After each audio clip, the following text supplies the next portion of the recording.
Hello everyone, and welcome to In Case You Missed It for the 26th of June 2022.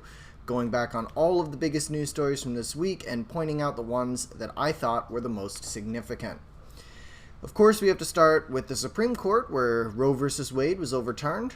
This led to protests, riots, and the breaking up of families across the country. People have very, very strong opinions of this, so they're fighting with each other on social media, name-calling, and of course, there was a lot of fighting in the streets, particularly in the bigger cities like Kansas City, where I live.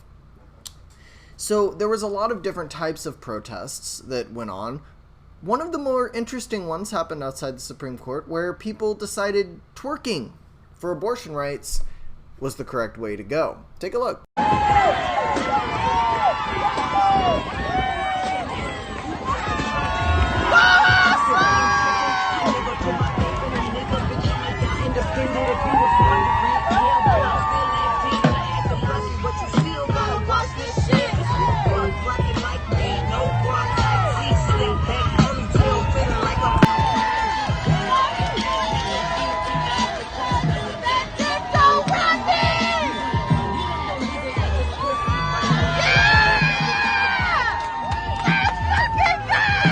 Obviously one of the more proud and classy moments of protesting.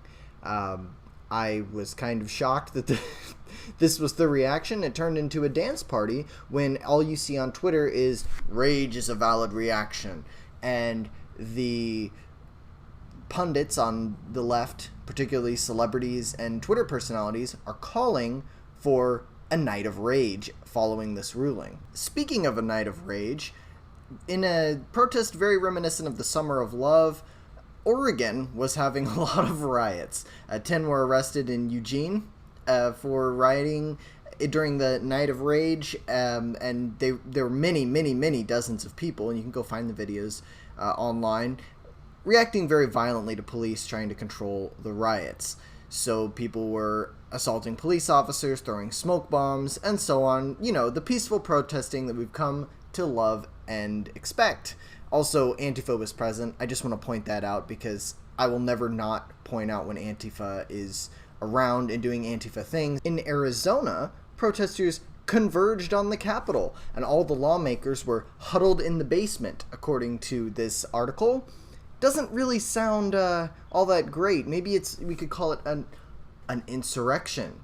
But of course we won't. We're not going to call it that because, well, they were pro-choice activists and they can do no wrong. That's pretty much it. That's what you're seeing when you read a story like this. They're the noble heroes fighting for women's rights, and they can do nothing wrong, whether it's violent or not. As soon as this ruling was handed down from the Supreme Court, leftists everywhere began screaming that the next to go is the right to gay marriage. Following that will be the right to use contraceptions, and finally, segregation will be re-implemented. I do find this funny because the Democrats are the party of segregation here lately. They've been creating the all black and all white spaces, no whites allowed in certain areas. So after all their work for segregation, it is very interesting that they care so much about it now. Meanwhile, while the entire world was focused on Roe v. Wade, Congress slipped through the most restrictive gun bill in 30 years, and Biden signed it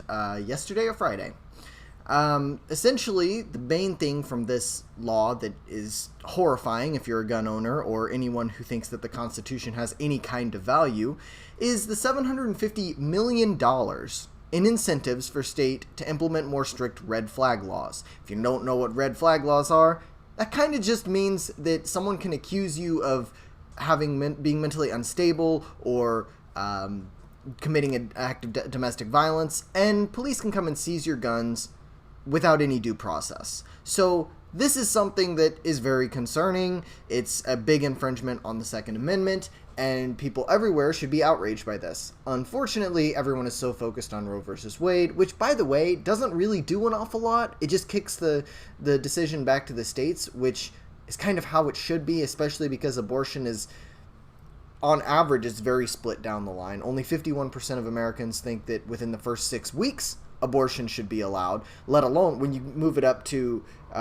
22 weeks, the number drops to 29% support. Essentially what that means is you have like three big states that are overwhelmingly voting toward that. And nobody else in the country is interested in that kind of abortion laws. So because it's such a contentious issue, it should be kicked back to the states. That's the way this works. That's the way a constitutional republic of states is supposed to be. But of course, we are so focused on it, we totally missed the gun legislation being pushed by in the background. Also, I do just want to point out that Democrat-controlled areas, like Chicago, have the strictest gun laws anywhere, and they still have the highest rates of gun crime. Just like this weekend, when a 5-month-old baby was shot in the head and killed in a drive-by shooting in Chicago. But we're not going to do anything about that. We're not even going to mention that. We're not going to admit that the places with the strictest gun control have the highest rates of gun crime. Something needs to be done about that before we start worrying about the farmer out in rural Idaho who has 16 AR-15s because he thinks that they're cool.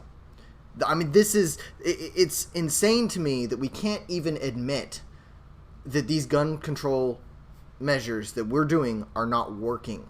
So from a purely pragmatic standpoint, what the hell is this going to do? Absolutely nothing. Meanwhile, the federal enforcement arm of the Democratic Party, aka the FBI, raided a Trump DOJ official's home in connection to the January 6th insurrection, quote unquote.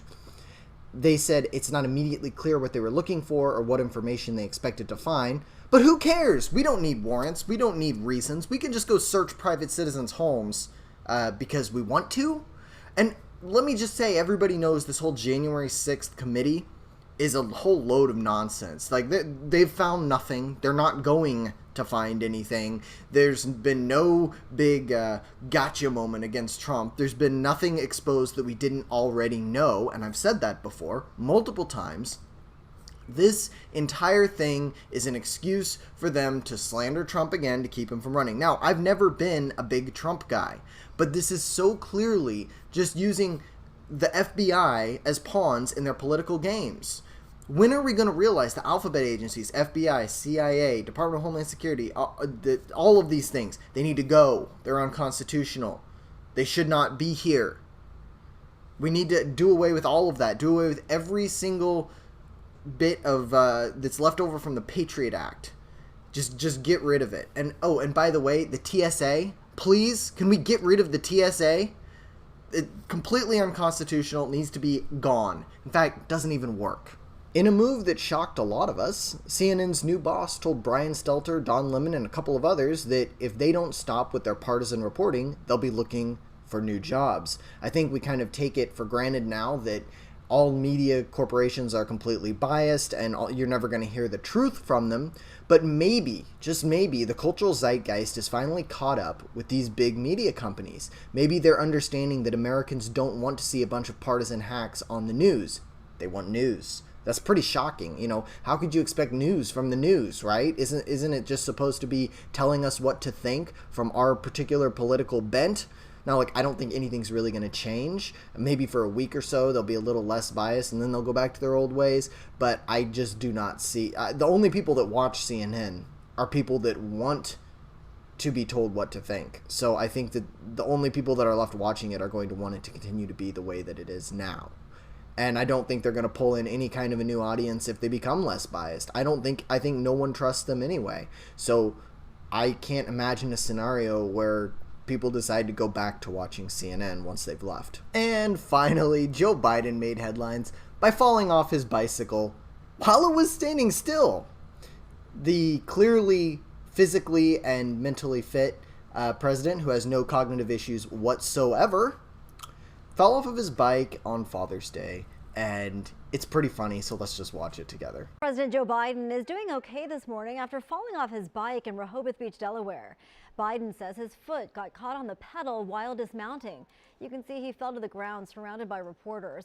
A crowd that was gathered nearby cheered when the 79-year-old Biden got back onto his feet. I too would cheer for that, because that's probably the greatest accomplishment of Biden's presidency. Look, I'm not saying that the dude needs to be put into a home, but he definitely needs to work on his balance. Well, that's all I've got for this week. You can follow me on Twitter at SeattleIJ. Like, comment, subscribe. Please subscribe if you're new. Share this video, and I will see you guys next time.